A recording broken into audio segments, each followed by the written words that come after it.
মক্কার সব বুদ্ধিজীবী শেষ, এখন গেছে 450 কিলোমিটার দৌড়ে মদিনা, সেখান থেকে বুদ্ধিজীবী হায়ার করে আনবো। মদিনায় গিয়ে তাওরাতের আলেমদেরকে বলল যে আমরা ভারাক্রান্ত মন নিয়ে আসছি আপনাদের কাছে, বড় কষ্ট নিয়ে আসছি। বলে কি কষ্ট? বলে আমাদেরই বংশের, আমাদেরই রক্তের, আমাদেরই বাতিজা, সারা জীবন ধর্ম পালন করলাম বাপ দাদার, এখন সে আইসা একত্ববাদী খুদার দাওয়াত দেয়। আমরা বহুবাদীরা তো শেষই, দ্বিত্ববাদীরাও শেষ, তৃত্ববাদীরাও শেষ। এখন সমাজের মধ্যে ফাটল সৃষ্টি হচ্ছে, বাপ ছেলের মধ্যে ঝগড়া হচ্ছে, আমরা আছি খুব সমস্যার মধ্যে। ওনার সাথে আমরা বসলেও আমরা লজ্জিত, কারণ যত জ্ঞান লইই যাই ওনার কাছে শিশুর মতো বসে থাকতে হয়। ওনাকে যতগুলো প্রশ্ন করি উনি খণ্ডন করে, কিন্তু আমাদেরকে যখন আমাদের রব নিয়ে প্রশ্ন করে আমরা আর কথা বলার কোনো সুযোগ থাকে না।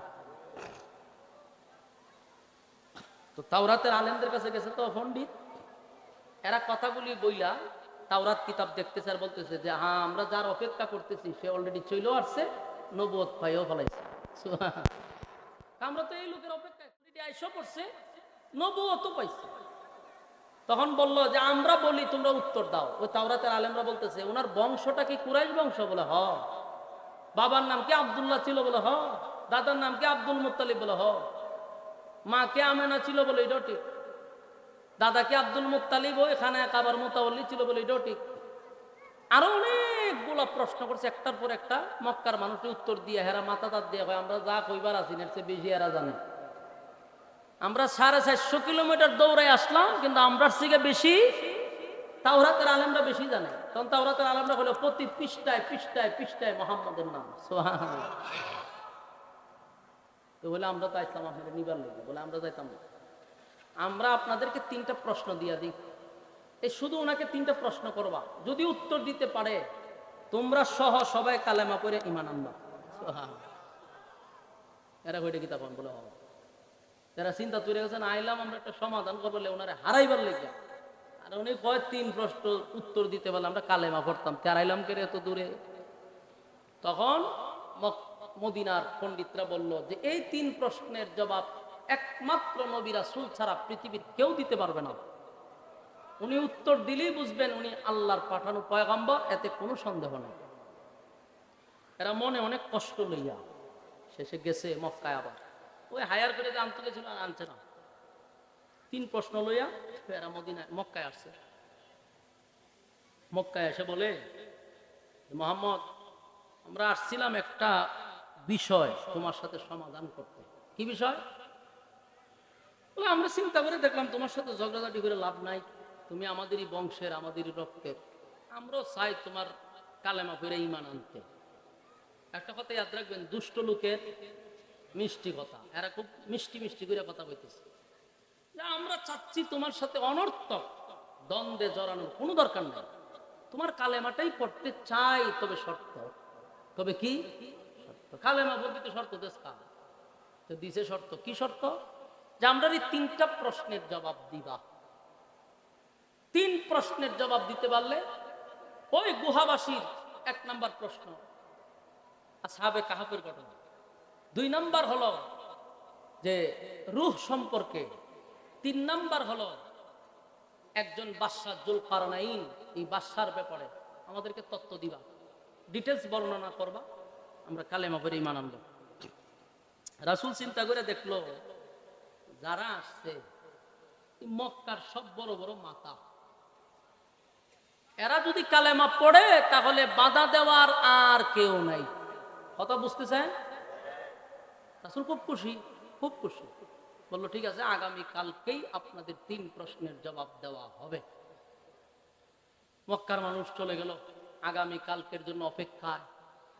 আগামী কালকে আবার টিম নিয়ে আসছে, কিন্তু ঘটনাক্রমে সেদিন জিব্রাইল সকালেও আসে নাই, বিকালেও আসে নাই, দিনও আসে নাই। রাসূলের ধারণা ছিল সকাল বিকাল জিব্রাইল আসে 3 প্রশ্নের জবাব বইলা দিব, আমি তাদেরকে আবার উত্তর দিয়ে দিব। কিন্তু জিব্রাইল তো আসলো না। পরের দিন এরা সব লই আইছে বুদ্ধিজীবী, তো কেউ উত্তর কৌ আজকে হবে না, আগামীকালকে। সেদিনও তারা চলে গেল, কিন্তু সেদিনও জিব্রাইল আসে নাই। আবার আসছে তারা, রাসূল ভাই আজকেও হবে না, আগামীকালকে। তারা চলে গেছে, জিব্রাইল এদিনও আসে না। একদিন, 2 দিন, 3 দিন, 4 দিন, 6 দিন হয়ে গেছে, উত্তরও দেয় না, জিবরাইলও আসে না। আচ্ছা কোন তো দেখি, মক্কার মানুষ এখন বসে থাকবো না সমালোচনা করব? আমি একটা এক্সাম্পল দিই। আপনার এই গ্রামের নাম কি? আউলিয়াবাদ।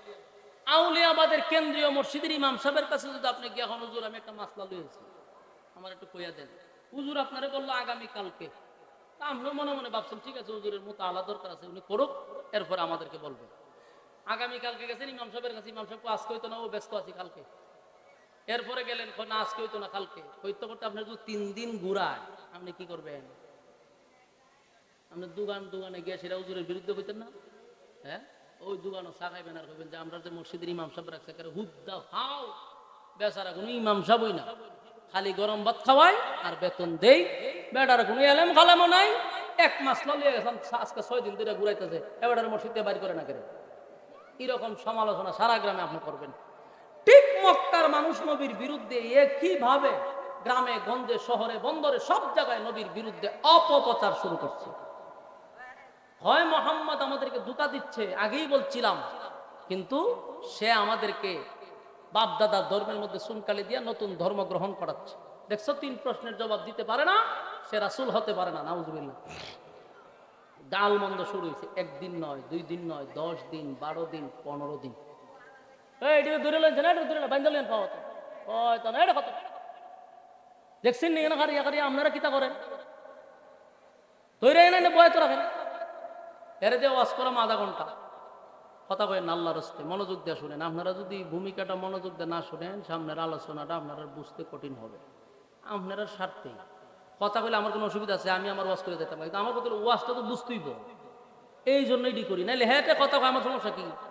আমার চিন্তা হলে যে গরিব ভাই চাই আমি কোনো সময় কাটাই জায়গা, কিন্তু এটা তো ভাই কোনো সিস্টেম না। আমি এত দূর থেকে আমার কায়ম মোল্লা ভাই আনছি এখানে, আপনারা যদি ওয়াজটা বাড়িতে না লয়ে যেতে পারেন, এরকম ওয়াজ করার কোনো দরকার নেই। ওয়াজ বাড়িতে লয়ে যেতেই হবে। ওয়াজ শুরু করলাম কেন, শেষ করলাম কক্সবাজার, ইজাত ওয়াজ আমি করিও না, ওয়াজ আমার বাড়িতে লয়ে যেতেই হবে। এই জন্য আগে শানে নজরুলটা বুঝেন, সূরাটা কেন নাজিল হলো, নাজিলটা কেন হয়েছে এটা বুঝলে এরপরে তর্জমায় গেলে আরো সহজ হবে, ঠিক না? মনোযোগ দিয়ে শুনুন। এখন ঘটনা কি, 1 দিন, 2 দিন, 15 দিন কোরআন নাজিল হয় না। আর মানুষ কি কয়, দেখছো মোহাম্মদের আল্লাহ মোহাম্মদরে ভুলে গেছে না। রাসূলের একজন সাসিয়া ছিল, নাম হলো উম্মে জামিল, আবুল আহেব্বার বউ। এটা একটা বেয়াদব মহিলা। রাসূল ডায়া কয়, মোহাম্মদ তোমার কাছে যে একটা শয়তান আসতো, ওনার আসে না? নাউজুবিল্লাহ আসেনি? থাকলে কন্যা কেটে। এই মহিলা কত নাম্বারের বেয়াদব, তার মানে জিবরাইলরে বুঝাইছে। রাসূলের মনে অনেক কষ্ট হয়েছে। আবার মক্কার মানুষ কইতেছে, দেখছো নি মোহাম্মদের আল্লাহ মোহাম্মদরে বলছে, এখন আর আসে না কেউ। এরকম কষ্ট যেমন নবীর ভিতরেও আছে, কেন উত্তর দিতে পারলো না এটা নিয়ে যেমন যারা গালাগালি করতেছে, আর নবীর কষ্ট হলো জিবরাইল কেন আসে না, এতদিন ধরে জিবরাইল আসে না, তার মানে মক্কার মানুষদের বলতেছে আল্লাহ আমারে ভুলে গেছে। আল্লাহ কি ভুলেই গেল? নবীর ভিতরে এটা একটা কষ্ট। আমার যুবক ভাইরা, হাবিবি কিবরিয়া 1 দিন 2 দিন নয়, টানা 15 দিন নবী কাঁদছে, কাঁদতে কাঁদতে কাঁদতে আল্লাহর নবী বারবার আসমানের দিকে তাকায়, কখন জিবরাইল আসবে, কখন জিবরাইল আসবে। অন্যদিকে মক্কার মানুষ আমার নবীর বিরুদ্ধে অপপ্রচার, নবীরে গালি দেয়, নবীরে গান বন্ধ করে আর কয় মোহাম্মদের আল্লাহ মোহাম্মদকে ভুলে গেছে। এই কথাটা আমার নবীর দারুণ ব্যথা লাগছে রে, নবীর মনে বড় কষ্ট। ঠিকই তো, 15 দিন ধরে জিবরাইল কেন আসে না? সকালে জিবরাইল আসে, বিকালে জিবরাইল আসে, আজকে 15 দিন ধরে জিবরাইল আসে না। আল্লাহর পয়গম্বর কান্না শুরু করলো। হঠাৎ করে নবী তাকায়া দেখে রে, জিবরাইল আসমান থেকে নামতেছে। জিবরাইল আলাইহিস সালাতু ওয়াস সালাম যখন নবীর সামনে আসলো, আল্লাহর নবী একটু অভিমান অভিমান অভিমান অভিমান। নবী বলেন, জিবরাইল রে, আজকে বুঝি তোর আসার সময় হইল। নবীর মনে বড় কষ্ট, চতুর্দিক দিয়া গালমন্দ।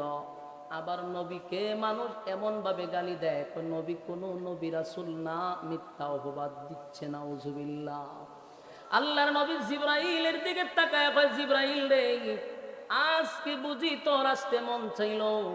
গোটা মক্কার মানুষ আমারে গালি দেয়, বল কেন 15 দিন আসলি না, কেন 15 দিন আসলি না? জিব্রাইল কয়, হুজুর আমি আসতে চাই, আমার মালিক আমারে আসতে দেয় না। আল্লাহর নবী বলেন, জিবরাইল তাহলে কি মক্কার মানুষ যা বলে তা সত্য? আমার মালিক কি তাহলে আমারে ভুলাই গেছে? আমার মালিক কি আমারে ভুলে গেছে? ভুলে গেছে? জিবরাইল কয়, হুজুর না, আপনারে আপনার মালিক ভুলতে পারে না, ভুলতে পারে না। তবে আপনার মালিক আপনার একটা কথার উপরে অসন্তুষ্ট, আল্লাহর কাছে কথাটা পছন্দ হয় নাই। আল্লাহ বলেন, বন্ধু 3টা প্রশ্ন লইয়া আপনার কাছে মক্কার মানুষ আসলো, আপনি তাদেরকে জবাব দিলেন, আগামীকালকে আপনি তাদের উত্তর দিয়া দিবেন। এই কথাটা আমি আল্লাহর কাছে মোটেও পছন্দ হয় নাই। আল্লাহর কাছে পছন্দ না হওয়ার কারণে 1 দিন 2 দিন নয়, 15 দিন পর্যন্ত কোরআন নাজিল বন্ধ। 15 দিন নবীর চোখ দিয়া পানি ঝরছে, 15 দিন নবী গালমন্দ শুনছে, শুধু এতটুকু কথা বলার কারণে যে আগামীকালকে প্রশ্নের জবাব দিব। মাঝখানে একটা কথা নবী বলে নাই, সেই কথাটা হলো ইনশাআল্লাহ। যেরকম কি ইনশাআল্লাহ, ইনশাআল্লাহ না বলার কারণে 15 দিন আমার নবী কানল। যুবক ভাইরা, মুরব্বী বাবারা, এখান থেকে উম্মতের বড় শিক্ষা আছে, বড় শিক্ষা আছে। 15 দিন নবী কানছে ইনশাআল্লাহ না বলার কারণে। আমরা যদি ইনশাআল্লাহ না বলি তাহলে 15 দিন নবী যেমন কানছে, যেমন কষ্ট পাইছে, এর থেকে বড় মুসিবত আসবে আমাদের উপরে। নবীর ক্ষেত্রে যদি 15 দিন কানতে হয় গো, তাহলে যেই লোকটা ইনশাআল্লাহ বলে না, এর খেসারত কিন্তু তোমার আমার দিতে হবে। কারণ আমরা অনেক সময় বলি, টাঙ্গাইল থেকে আমি ঢাকা যাব, এই মাঝখানে একটা কথা বলতে হবে ইনশাআল্লাহ, কথা হয় না। পরে বাইরে একটা আওয়াজ দেন, কি বলতেইব? মাঝখানে ইনশাআল্লাহ বলতে হবে। আপনি বললেন যে আমি ঢাকা যাব, তো ঢাকা যাবেন, আপনি কেন যাবেন ইনশাআল্লাহ না বললে? এখন আসুন, ইনশাআল্লাহ শব্দের অর্থ জানা দরকার।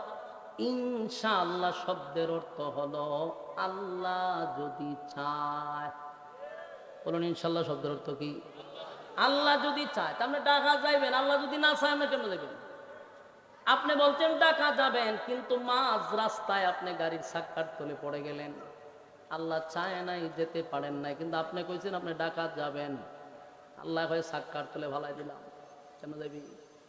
এই জন্য আমরা সব কথাই বলবো ইনশাআল্লাহ, কথা হয় না। আপনি বললেন আমি খানা খাবো দুপুরে, মাঝখানে ইনশাআল্লাহ নাই, তা খাইবেন কেমনে? বললেন ইনশাআল্লাহ, তাইলে খাইতে পারবেন। আর যদি তখন না খানা খাবো ইনশাআল্লাহ নাই, তাইলে খানা ঠিকই থাকবে, একেবারে রোস্ট পোলাও সব গরম ঠিকই আছে, কিন্তু আপনি খাইতে পারলেন না। খাইবার সময়টুকু আপনার দেওয়া হবে না। ও বাস্তব না বাস্তব? 5ই আগস্টের কথা আপনার ইয়াদ না? খানা টানা দিফাক করে রাখছে, ফুলা গুস্ত মুস্ত সব ঠিকঠাক করে রাখছে, কিন্তু ইনশাআল্লাহ কইছে না যে আল্লাহ খাইতে পারবি না, নিচে দেওয়া যাইতে পারবি না, উপরে দিয়ে উইরা যাবি। খানা তোর জন্য হারাম, ঠিক না বেটি? এটা হলো চিরসত্য। আমি বলছি খানা খাবো, কিন্তু আল্লাহ কয় তোর আর বাংলাদেশে 1 মুঠো খাবারও তোর রিজিকে নেই, খাইতে পারবি না, তোর খাবার অন্যরা খাইব। যারা গণভবনে ঢুকছে এরা গিয়া খাইছে, গিয়া দেখে মাশাআল্লাহ গরম, একবারে গরম, তখন বোঝা যায় এরার লাগি ভাগ করে তুলছে। যার খাওয়ার কথা ছিল সে কি খাইতে পারছে?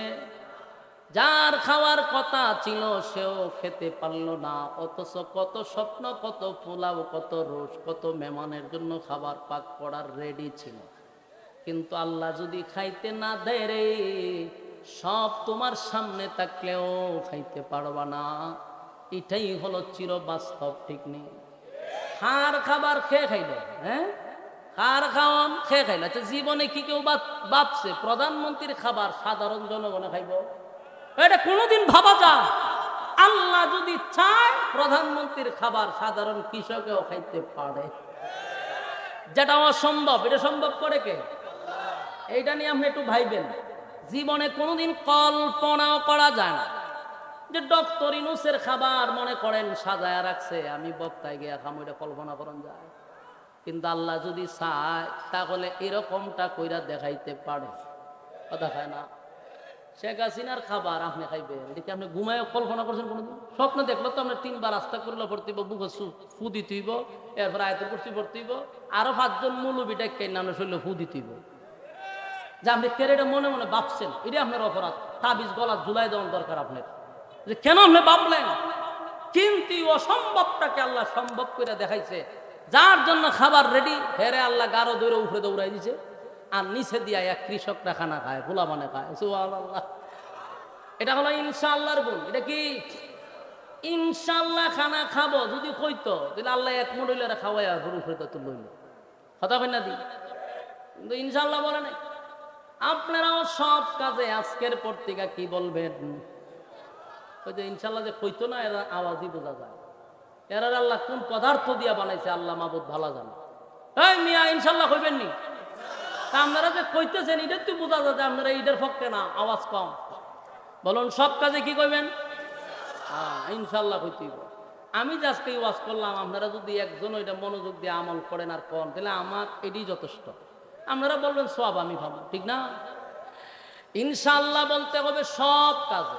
মাহফিল শেষ করে বাড়িতে যাবো, এখানে ইনশাআল্লাহ, আনালে গাড়ি সাক্কার তোলে ভালো দিব আল্লাহ।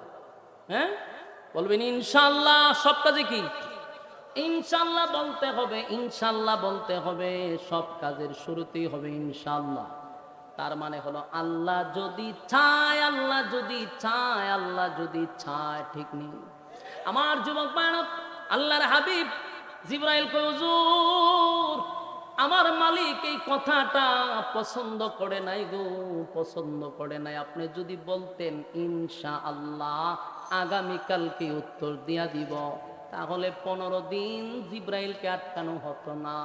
আমার যুবক ভাই, এখান থেকে উম্মতের একটা শিক্ষা রে। আর একটা কথা হলো, নবীরা তো ভুলে না, আল্লাহ ভুলায়া দেয়।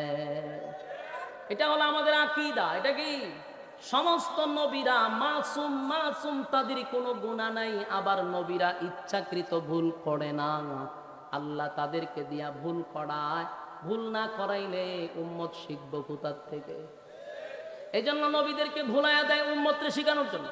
নবী যদি ইনশাআল্লাহ না বলতো, আমরা জীবনেও ইনশাআল্লাহ বলতাম না। কথা কোন ঠিক নেই। এই জন্য ইনশাআল্লাহ প্রতিটা কাজে বলা দরকার। আল্লাহ কয়, বন্ধু আপনার এই কথাটাই শুধু আমার কাছে অপছন্দ হয়েছে, কিন্তু বন্ধু আপনারে আমি ভুলি নাই, ভুলতে পারি না। কিন্তু নবী তো অভিমান, নবীর মনে কষ্ট। মক্কার মানুষ নবীরে দেখলে কয় মুহাম্মদের আল্লাহ মুহাম্মদকে ভুলে গেছে। আর নবী কাঁদছে কয়দিন? 15 দিন। 15 দিন কাঁদছে রে, 15 দিন কাঁদলো। আল্লাহ তার বন্ধুরে খুশি করার জন্য, আনন্দ দেওয়ার জন্য, বন্ধুর অভিমান ভাঙানোর জন্য সূরা দুহা নাজিল করছে। 15 দিন গ্যাপ, কোরআন নাজিল হয় না। এরপরে যে সূরা নাজিল হয়েছিল দুহা, এই সূরার দুহার প্রতিটা আয়াতের দিকে আপনি একটু লক্ষ্য করবেন। আমি যখন বলবো আপনি শুধু অর্থের দিকে খেয়াল করবেন, অর্থের দিকে খেয়াল করবেন, বুঝবেন যে প্রতিটা আয়াতই যেন নবীরে খুশি করার লেগে নাজিল করছে। সুবহানাল্লাহ। 15 দিন নবী কাঁদল। এরপর আল্লাহ সূরা দুহা নাজিল করে। দুহার শুরুতে 2টা কসম করছে। জোরে কোন কয়টা? আরো জোরে। 2টা কসম করছে। আল্লাহ তখন সূরা দুহা নাজিল করে বলেন, ওয়াদ-দুহা ওয়াল-লাইলি ইযা সাজা। ওয়াদ-দুহা, এ দিনের আলোর কসম। ওয়াদ-দুহা, দিনের আলোর কসম। ওয়াল-লাইলি ইযা সাজা, রাতের অন্ধকারের কসম, রাতের অন্ধকারের কসম। প্রশ্ন হলো, এই ওয়াদ-দুহার আরেকটা ব্যাখ্যাও আছে, ওয়াল-লাইলি ইযা সাজার আরেকটা ব্যাখ্যাও আছে। ওয়াদ-দুহা দিনের আলোর কসম।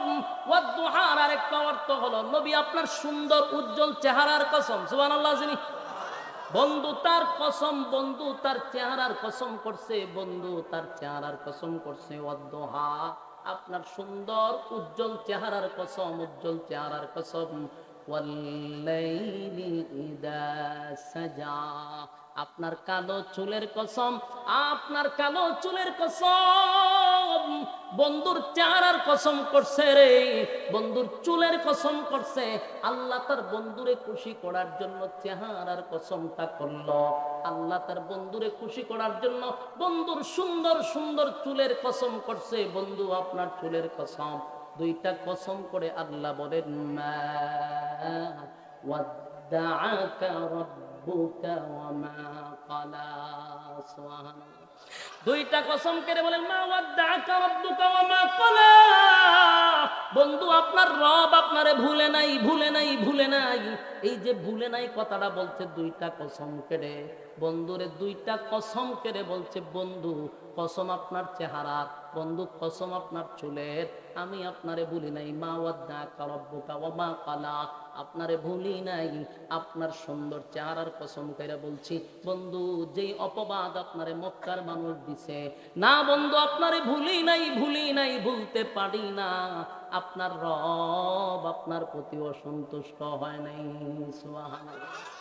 আমি প্রথমে বলছি প্রতিটা আয়াতের দিকে আপনারা লক্ষ্য করবেন, প্রতিটা আয়াতের অর্থই যেন বোঝা যায় নবীর খুশি করার জন্য, নবীর আনন্দ দেওয়ার জন্য আল্লাহ নাজিল করছে।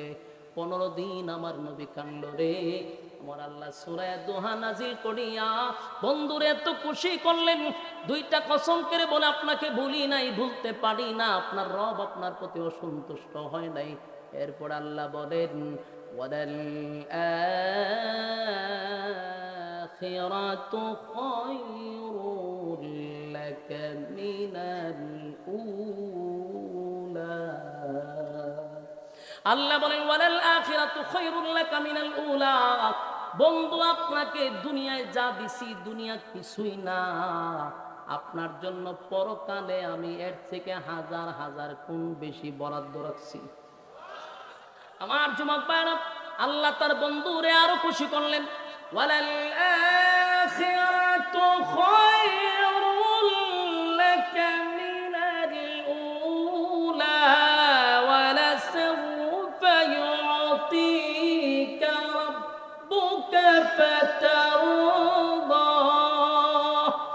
আল্লাহ কয় ওয়ালাল আখিরাতু খায়রুল লাকা মিনাল উলা। বন্ধু দুনিয়ায় যা দিছি অল্প, এটা স্যাম্পল, পরকালে আপনার জন্য গোডাউন রাখছি, গোডাউন। সুবহানাল্লাহ। তার মানে যিনি দুনিয়া সৃষ্টি করলো তিনি কয় দুনিয়া কিছুই না, যে রব দুনিয়া বানাইলো সে কয় কিছুই না। আপনার জন্য আমি কোটি কোটি গুণ বেশি বরাদ্দ রাখছি পরকালে। বন্ধু আপনি রাগ কইরেন না, অভিমান কইরেন না, যা দিছি কিছুই না, পরকালে আপনার জন্য বরাদ্দ রাখছি। এরপর আল্লাহ বলেন ওয়ালা সাওফা ইউতিকা রাব্বুকা ফাতারদা। আল্লাহ বলেন অচিরেই অচিরেই অচিরেই আপনাকে আমি খুশি করব, খুশি করব, খুশি করব। সুবহান। ওয়ালা সাওফা ইউতিকা রাব্বুকা ফাতারদা এর কারণ হতে পারে আল্লাহ বলছেন অচিরেই শীঘ্রই খুশি করব। তাফসীর কারকরা বলেন একটা কারণ হতে পারে পরবর্তী মক্কা বিজয়, 2 নাম্বার কারণ হতে পারে মেরাজের রজনী, 3 নাম্বার হতে পারে রোজ হাসরে আমার নবীকে আল্লাহ সুপারিশকার বানাবে। এই 3টা কারণের একটা হতে পারে ওয়ালা সাওফা ইউতিকা রাব্বুকা ফাতারদা। আল্লাহ বলেন বন্ধু আপনাকে অচিরেই খুশি করব। যেমন আপনারা দেখছেন দলের জন্য যদি কোনো নেতায় মার খায়, কথা হয় না, চিন্তা করছেন অবস্থা, পাগল কিশোর গ্যাং ম্যাং দিয়ে আপনার এলাকা দূরে লিছিল। কথা মনোযোগ আছে না, ছেড়ে দিতাম কথাগুলি মনোযোগ দেন। দুনিয়ার দলের জন্য যদি নেতায় মার খায়, মনে করেন বিএনপির যত নেতা আছে মায়ের খাইছে কার কাছে? আওয়ামী লীগের কাছে। জনমের বাদাম খাইছে না, তোমার কথা কয় না, বাদাম দিছে তো আওয়ামী লীগে ভিড়াইছে। তখন এই যে নেতারে মারলো, এই নেতার এখন প্রমোশন বাড়ছে না কমছে? এখন বিএনপির যতগুলো নেতায় মায়ের খাইছে দলের কাছে তার প্রমোশন বেড়ে গেছে। তাহলে বোঝা যায় মায়ের খাইলে কি বাড়ে? প্রমোশন বাড়ে। আবার যদি বিএনপির কাছে আওয়ামী লীগের জনমের মতো মার খায়, তখন দেখবেন আবার ক্ষমতায় আসলে ক্ষমতায় আর আবার সম্ভাবনা নাই, ঠিক নেই? ফাঁসি তো অলরেডি ফাঁসির রায় হয়ে গেছে না।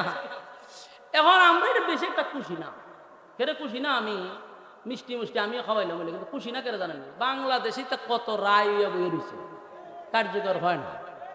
হ্যাঁ, যেদিন শুনুম যে জুলাই লিছে এদিন না হয় আপনারা খুশি করে। বাংলাদেশে এটা একটা ফরমালিটি রক্ষা করতেও পারে, এই জন্য বেশি একটা আনন্দ হওয়ার কিছু নাই। আবার অনেকে ঘোষণা দিতেছে আমরা আইলে সব খালাস করে দিব, আইলে সব শেষ করে দিব। তো দরদি আছে না, এই জন্য তো খুশি হওয়ার কিছু না। একটা রায় দিছে, ফরমালিটি রক্ষা করছে। কারণ ওই যে একটা প্রদীপ আছে না, প্রদীপ, হ্যাঁ প্রদীপরে চিনেন না, মাইরা লাইছে একজন সেনাবাহিনী, এর ফাঁসির রাইছে কত বছর আগে, ওখানে হেরে মূর্তির মতো সাজায় তো রাখছে। এটা একটা ফালতুবাজি না আমাদের দেশে। এই বদমাইশগুলি রে বলার দরকার যে তোরা যে ফাইজলামি করস, কত মানুষের প্রাণ নিছে, এটা ধ্বংস করস না করে, এটার ফাঁসি গাছ ঝুলা, এটা রাখিয়া দিছে। তো পরবর্তী যেগুলার রায় দিব ওইগুলোতে ফাঁসি দিব, কতটুকু বিশ্বাস হয় আল্লাহ না জানে। সম্মানিত শুধু এই জন্য অত বেশি আনন্দ হওয়ার আর কিছু নাই। কারণ হ্যাঁ আরো আবার দরদি আছে, কলিজার মানুষ আছে, হ্যাঁ আবার এটা খালাস করে নেবে, কথা বলছেন না, সমস্যা নাই। তো মূল কথা হইলো, যদি নেতা কার দলের জন্য মাইর খায়, ওই নেতার প্রমোশন বাড়ায়া দেয়, দল বাড়ায়া দেয়, ঠিক নেই? দেখবেন ক্ষমতায় আসলে পরে যে নেতা বেশি মাইর খাইছে তার টাকা পয়সা দিয়ে হবে একটা কাজ করো, তুমি বিভিন্ন দেশে একটু ভ্রমণ করে আসো, কারণ তুমি তো অনেক মাইর টের খাইছো, আয়না করে থাকছো, বিভিন্ন প্রেশার তোমার মাথার উপর দিয়ে গেছে, একটু এনজয় করে আসো, মাইন্ডটা ফ্রেশ করে আসো। কোথায় যাইবা? ইউরোপ, আমেরিকা, সিঙ্গাপুর, বিভিন্ন দেশে, থাইল্যান্ড যাইবা। তো নেতায় যা গিয়া সেরা সাগরের পারে বোতল লইয়া বয়, বোতল টানে আর এনজয় করে, আর হুর হুরি তো সামনে আসো, এটার নাম এনজয়। এটার নাম কি? বোতল টানন আর হুর হুরি নিয়ে আনাচানাচি করন সাগরের ঘর, এটা নাম হইল এনজয়। নেতায় যদি মায়ের খাওয়ার পরে এনজয় হওয়ার সুযোগ পায়, আল্লাহ কয় আমার বন্ধু আমার দল করতে গিয়ে আমার গেছে। বলুন আল্লাহ রাসূল খার দল করছে, মায়ের খাইছিনি, গালি শুনছিনি? আল্লাহ কি কয়? দুনিয়ার নেতারা যদি ভ্রমণ করার সুযোগ পায়, প্রমোশন বাড়ে, আমার বন্ধু আমার দল করতে গিয়ে মায়ের খাইছে, আমি আমার বন্ধুর প্রমোশন বাড়াইয়া দেব, আমি আমার বন্ধুরে ভ্রমণ করাবো। তবে দুনিয়ার নেতারা ভ্রমণ করে দুনিয়ার ভিতরে, আমি আমার বন্ধুরে দুনিয়াতে ভ্রমণ করাবো না, ভ্রমণ করাবো 7 আসমানের উপরে। আল্লাহ বলেন ওয়ালা সাউফা ইউতিকা রাব্বুকা ফাতারদা, আল্লাহ বলেন অচিরেই আপনাকে আমি খুশি করব বন্ধু, অচিরেই আপনাকে আমি খুশি করব, খুশি করব। তাই আল্লাহ বলেন হয়তো ভাই খুশিটা মেরাজের রজনী হতে পারে, বন্ধুরে বন্ধু খুশি করার জন্য ইনভাইট করছি, দাওয়াত দিয়ে আনছে, আসেন বন্ধু আপনি অনেক কষ্ট করছেন, আপনার একটু আমি ভ্রমণ করাবো। দুনিয়ার কোথাও ভ্রমণ নয় গো, একটা প্রাইভেট কার দিয়া বাইতুল মুকাদ্দাস, সেখানে গিয়া ইমাম বানাইয়া সমস্ত নবীদেরকে আল্লাহ মুসল্লি বানাইয়া নবীর একটা উপাধি দিয়া দিল ইমামুল মুরসালিন, সুবহানাল্লাহ। আরেকটা প্রাইভেট কার দিয়া প্রথম আসমানে নিয়ে গেল, সেখানকার ফেরেশতাদের সঙ্গে দেখা সাক্ষাৎ হইল। এরপরে 2 নাম্বার আসমানে, সেখানেও কথাবার্তা হলো। 3 number, 4 number, 5 number, 6 number, 7 number, সব আসমান গুলাতে সমস্ত ফেরেশতার সঙ্গে নবী কথা বলল। এরপরে ডাইরেক্ট আরেকটা প্রাইভেট কারে নিয়ে গেল একেবারে সিদরাতুল মুনতাহায়।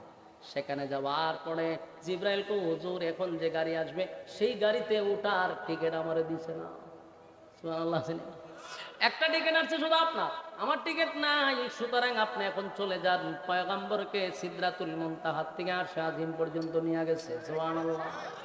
সেখানে যাওয়ার পরে আল্লাহ বলে বন্ধু আপনি আসছেন, দুনিয়ার নেতারা দুনিয়ায় ভ্রমণ করে, আমি আপনারে 7 আসমান ভ্রমণ করাবো। 7 আসমান ভ্রমণ করাইয়া বন্ধু জান্নাত জাহান্নাম দেখাবো, জান্নাত জাহান্নাম দেখাইয়া হাউজে কাউসার দেখাইয়া বন্ধুরে আবার দুনিয়ায় পাঠাইছে। ওয়ালা সাউফা ইউতিকা রাব্বুকা ফাতারদা, এটাও একটা কারণ হতে পারে। আল্লাহ বলেন ওয়ালা সাউফা ইউতিকা রাব্বুকা ফাতারদা, এর ব্যাখ্যা পরবর্তী মক্কা বিজয় হতে পারে। তার মানে আল্লাহ প্রতিটা আয়াতে আমার নবীরে খুশি করছে, জোরে জোরে কোন সুবহানাল্লাহ। এরপর আল্লাহ বলেন আলাম ইয়াজিদকা ইয়াতীমান ফাআওয়া, এই আয়াত আল্লাহ বলেন বন্ধু আপনি তো এতিম ছিলেন, আমি আপনার আশ্রয় দিছি। প্রশ্ন হলো মাঝখানে এতিম ঢুকাইলো কেন?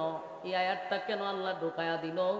এর কারণ হলো, কোনো মানুষ যদি কারো সঙ্গে অভিমান করে, বন্ধুর সঙ্গে যদি বন্ধু অভিমান করে, তার রাগ ভাঙানোর জন্য, তারে খুশি করার জন্য অতীতের কিছু কথা তুইলা ধরে। বন্ধু, তুই যে রাগ করছ, তোর আমি ভালোবাসি না। তুই যে সময় ব্যবসায় লস খাইনি, আমি তোরে টাকা দিয়া ব্যবসা ধরাইয়া দিছি। বন্ধু, অমুক জায়গায় মুসিবতে পড়ছিলে, আমি তোরে উদ্ধার করছি। বন্ধু, আমি তোরে এই জিনিসটা নিজে না রাইখা তোরে দিছি। বন্ধু, তুই এমন জায়গায় মুসিবতে ছিলি, উদ্ধার করছি। তুই অসহায় ছিলি, আমি তোর পাশে ছিলাম। ঠিক না বেটি? বন্ধুর অভিমান ভাঙা দেয়, পুরাতন কিছু কথা বইলা বইলা তার কাছে বিশ্বাসযোগ্য করে যে দেখ, অতীতেই তোরে ভুলছি না, আর এখন বলবো কেমনে? ঠিক নেই? আল্লাহ বলেন, আলম ইয়াজিদিকা ইয়াতীমান ফাআওয়া।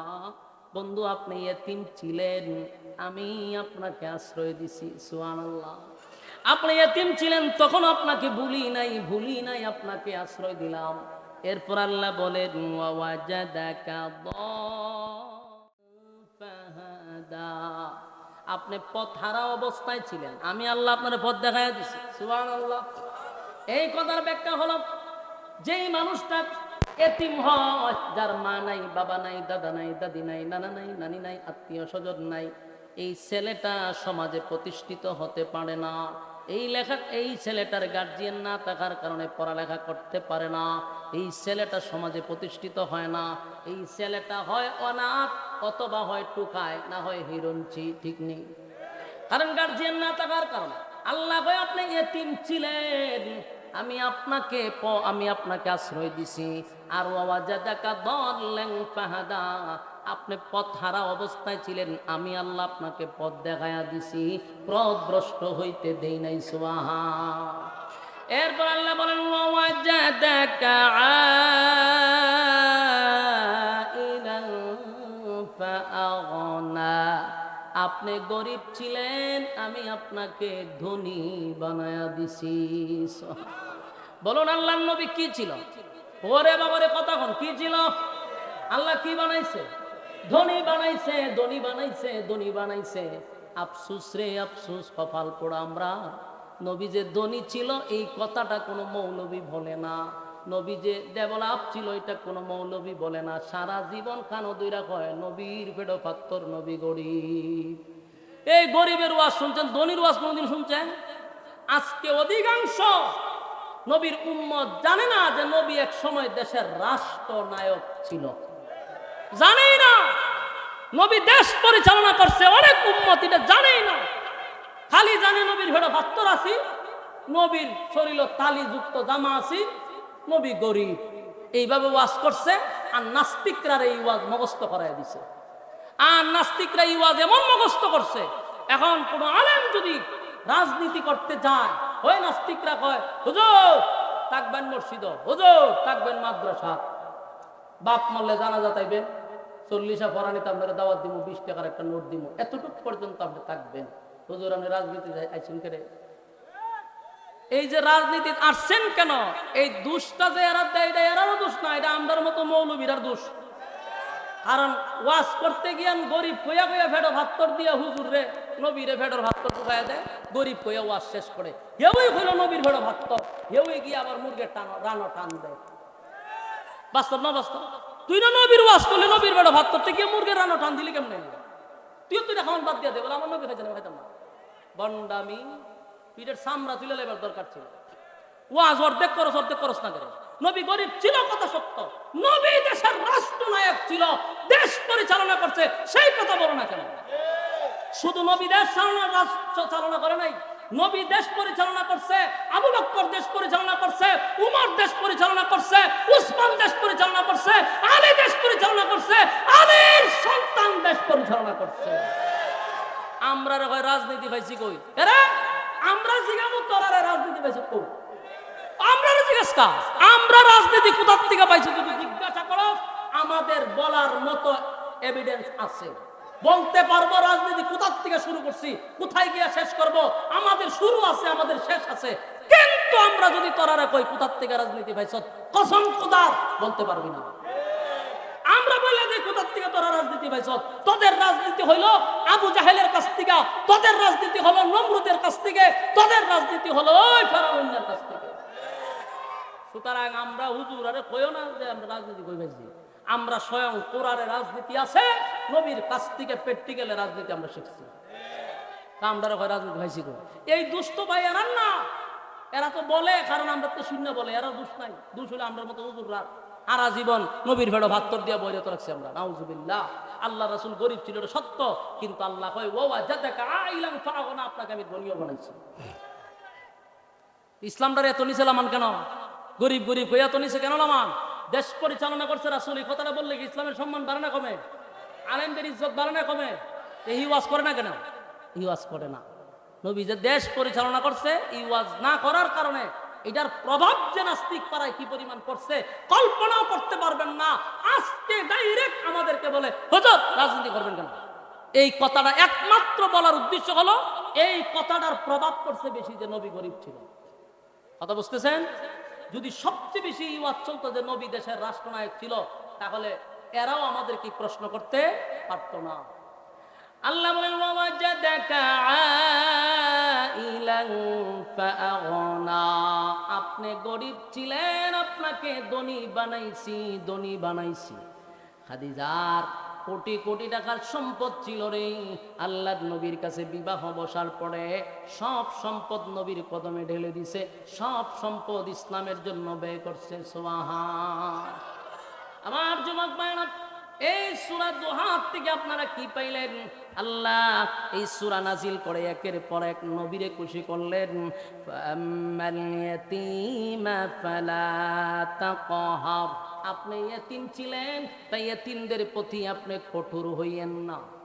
এই কথা শুধু নবীরে বলে নাই, কিয়ামত পর্যন্ত উম্মতি মুহাম্মদীর আল্লাহ বলছে এই ইয়েতিমদের প্রতি কঠোর হইও না। তোমার সন্তান, তোমার স্ত্রী নিয়া সুখে শান্তিতে ঘরে থাকো, 3 বেলা খাবার খাও। যার বাবা নাই, যার মা নেই, একটা বার চিন্তা করে দেখো এই সন্তানটা দুঃখের কথা সুখের কথা কার কাছে বলবে? কার কাছে বলবে রে? মা নাই, এতিম বাচ্চাদের প্রতি কঠোর হওয়া যাবে না। তাদের মাথায় হাত বোলাইয়া দিবেন, তাদেরকে আপনারা সম্মান করবেন, এদের মহব্বত করবেন, ভালোবাসবেন। রাজি আছি? কথা হয় না? এই যে আপনাদের আব্দুল কাইয়ুম মোল্লা সাহেব, আপনারা জামাই, উনি প্রায় 20-25 জন এতিম ছাত্ররা এমনিতেই খাওয়ায়, এমনি খাওয়ায়। 200 উপরে 20-25 জন তো আমার মতো সত্যি আছে। উনি 200 উপরে এতিম রে ফ্রি সার্ভিস। আপনারা কি আলহামদুলিল্লাহ এলাকাত না ঠাড়া ফিরে আছে? চিন্তা করেন এই জায়গাটা হইতো রাজি। আমরা কয়জনটা খাওয়া? 200 লোক রে সে খাওয়ায়। তো ওনার কাছে যদি অর্থ না থাকে, 200 এতিম ছাত্রের ভালবো কে? এই জন্য আলেমদেরও কিছু অর্থের দরকার আছে না নাই? ভালো কাজও লাগে টেকা থাকলে। আমরা টেকা হইলে সিনেমা হল বানাই না তো। আমরা টেকা হইলে ওই টেকা দিয়া সেটা আখাম কুখামো লাগাই না। এই টাকা আলেমদের থাকলে, আলেমদের টেকা থাকলে মানুষ গড়ার কারখানা তৈরি করা হয়। সুতরাং আপনারা এই যে আপনাদের কাইয়ুমুল্লাহ সাহেব বিশাল মাদ্রাসা, এই মাদ্রাসা গেলে সিরিয়ালই পাওয়া যায় না। হাজার হাজার ছাত্র, এর মধ্যে এতিম আছে 200-র উপরে, ফ্রি সার্ভিস। আর মাদ্রাসার ব্যাপারে তো ওয়াজ করে লাভ নাই। ইন্টারন্যাশনাল এক মাদ্রাসা, যেখানে আর রাইহান ইন্টারন্যাশনাল মাদ্রাসা, রাইহান যে মাদ্রাসা পড়ালেখা করছে। তো সম্মানিত সুধী, বলুন আলেমদের টাকার দরকার আছে না নাই? আজকে গরিব কইতে কইতে আপনারা ইসলামটারে কই নিয়ে তুইছেন, 12টা বাজাইছেন তো। আর আমাদের মধ্যে কিছু স্বভাব খারাপ আছে হুজুররা, পাঞ্জাবি বলতে বলতে পিছন থেকে উঠতে জায়গা মনে হয় এটা বুঝি বুজুর্গ বেরিয়ে দেখায়। পাঞ্জাবি তোর পিছনে উঠতে করে তুই ইস্তারিতে পাঞ্জাবি সুন্দর করে পরিষ্কার কর। ইসলাম তোর এত নোংরা ভাবে তাকার জন্য বলে নাই। তুই ইসলামটারে 12টা বাজাইতেছিস। এটা সুফিগিরি দেখায়। পাঞ্জাবির মধ্যে 5 মণ লেগে রয়েছে, টুপির মধ্যে লেগে রয়েছে 5 মণ, এর কাছে গেলে ভাড়ার বন্ধ করে। আবার সুফিগিরি দেখায়। এটা আপনাকে ইসলাম বলে না। আপনার টাকা আছে, শান শৌকতে চলেন, ইসলাম আপনাকে এটাই বলছে। আপনাকে দেখে 10টা ছেলে যেন মাদ্রাসা দিতে বাধ্য হয়। আপনি হুজুরে দেখা মানছে সব বনাস, মাদ্রাসা দিলেই তো জানাজার সময় ডাকবো, মাদ্রাসা দিলেই তো ফরানির সময় ডাকবো না। এটা আলেমদের কাজ নয়। আলেমদের কাজ ইমাম শব্দের অর্থ নেতা, গ্রামের মহল্লার সব জায়গায় বিচার করবে ইমাম সাহেব, এমনকি রাষ্ট্র পরিচালনা করবে একজন আলেম। এটাই ছিল সিস্টেম। কিন্তু আমরা ওই জায়গার থেকে নিয়ে ঢুকাইছে মসজিদ আর ঢুকাইছে মাদ্রাসা, আর বাইর করে বলে দেন, বুঝছেন নি?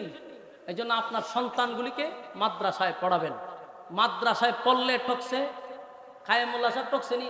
কথা হয় না, ঠকছে না। এটা যেই টাকা ওনার গাড়ির ধোঁয়াদা যায়, এটা আপনারা ইনকাম করতে বহুত দেরি আছে। মাদ্রাসা পড়ায় কি উনি ঠকছে নি? কথা হয় না। এই জন্য আমরা একসময় হয়তো মাদ্রাসা পড়াইলে খাইতে হইতো না। বেটা খাইবার লাগে আমরা মাঝে পাগল করে খাই না, আমরা খাই না। সুতরাং মাদ্রাসার প্রতি আকৃষ্ট হন। বর্তমানে যতগুলা ইঞ্জিনিয়ার কন, ব্যারিস্টার কন, ডাক্তার কন, সবগুলার মা বাপ হলো গিয়ে বৃদ্ধাশ্রমে। শুধু বাংলাদেশ তালাশ করে দেখেন, একজন আলেমের মা বাপ যদি বৃদ্ধাশ্রমে থাকে তাহলে ওয়াজ করতাম না। এই শিক্ষা মানুষ গড়ার কারখানার থেকে শিক্ষা দেওয়া হয়। সত্যিকারের মানুষ হইতে গেলে দ্বীনি শিক্ষা ছাড়া বিকল্প কোনো রাস্তা নেই। আল্লাহ আমাদেরকে বুঝার, মানার, আমল করার তৌফিক দান করুক, সকলেই বলি আমিন। যে কথাগুলি আপনারা সামনে কইছি, রাগ করছিলি? হাত তুলেছেন দিকে কাটা কাটা, রাগ করছিল না? হাত তুলে, এই যে অনেকে রাগ করে বইছে। রাগ করলে কি করার আছে? আপনারা যদি এইভাবে শাসাইতাম না, তাহলে আপনারা কি সুন্দর পরিবেশে বইতেন। আর চিল্লা চিল্লি বন্ধুই তো, এর লেগে মেজাজ দেখাইছি। যদি লাড়ি থাকতো তো ফাত ফাত করে বাইরিতাম না। এর উদ্দেশ্য হলো আপনারা ক্লাসে বসে যান, কিছু শিখেন, এটার লেগে মেজাজ গরম করছি না। রাগ করছেন আপনারা? এটা আপনাদের ভালোর জন্য করছি। যতটুকু আলোচনা করছি ব্রেনে আছে তো ইনশাআল্লাহ। আল্লাহ আমাদের বোঝার মানার তৌফিক দান করুক, আমিন। আসসালামু আলাইকুম ওয়া রাহমাতুল্লাহি ওয়া বারাকাতুহু।